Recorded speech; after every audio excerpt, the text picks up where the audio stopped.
We've talked a little bit about deities that are no longer popular, and there's quite a few of them.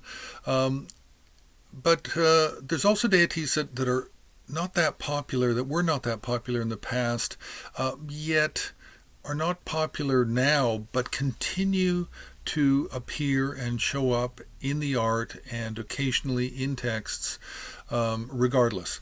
And an example of that is Vajra Tara. Vajra Tara really needs to be looked at probably under three topics: origin, iconography, and then textual collections. A lot of these early deities that are popular or semi-popular and then lose popularity, you really have to look at them in this way if you can. Now, it's not always possible to look at origin very clearly. It's not always known precisely where a deity arises from. Sometimes it just appears in a text that is not necessarily its own text. It just appears as kind of a footnote in another tantra. But for Vajratara, actually, we have the tantra it comes from, which is the Hevajra. The Hevajra Tantra and the explanatory tantra, the Vajra Panjara.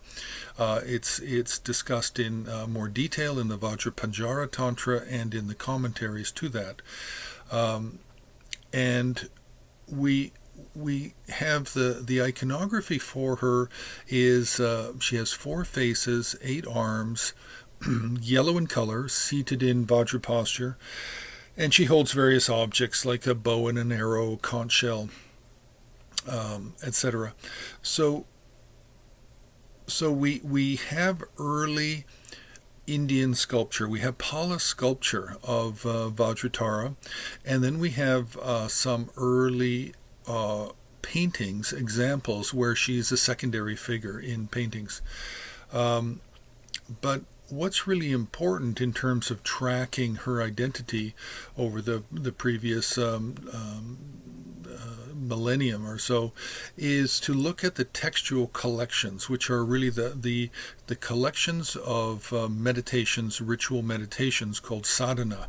And if we look at those, then we can find really her path of influence and how she was practiced and how she was continued from roughly the 7th, 8th century AD up to the present.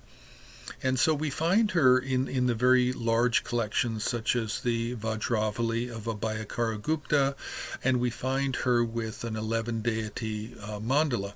Then we have her in the Mitra Gyatsa that came to Tibet through Mitra Yogan. He had a collection of 108 different sadhana meditation deity practices. And in the Mitra Gyatsa, she has a 19 deity mandala configuration.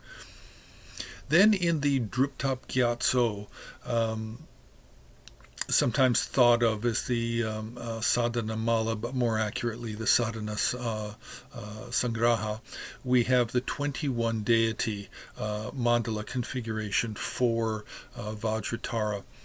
Now this Vajratara, coming out of the Hevajra Tantra, it's a fourth level of Tantra classification, and so therefore it has generation and perfection stage practices included.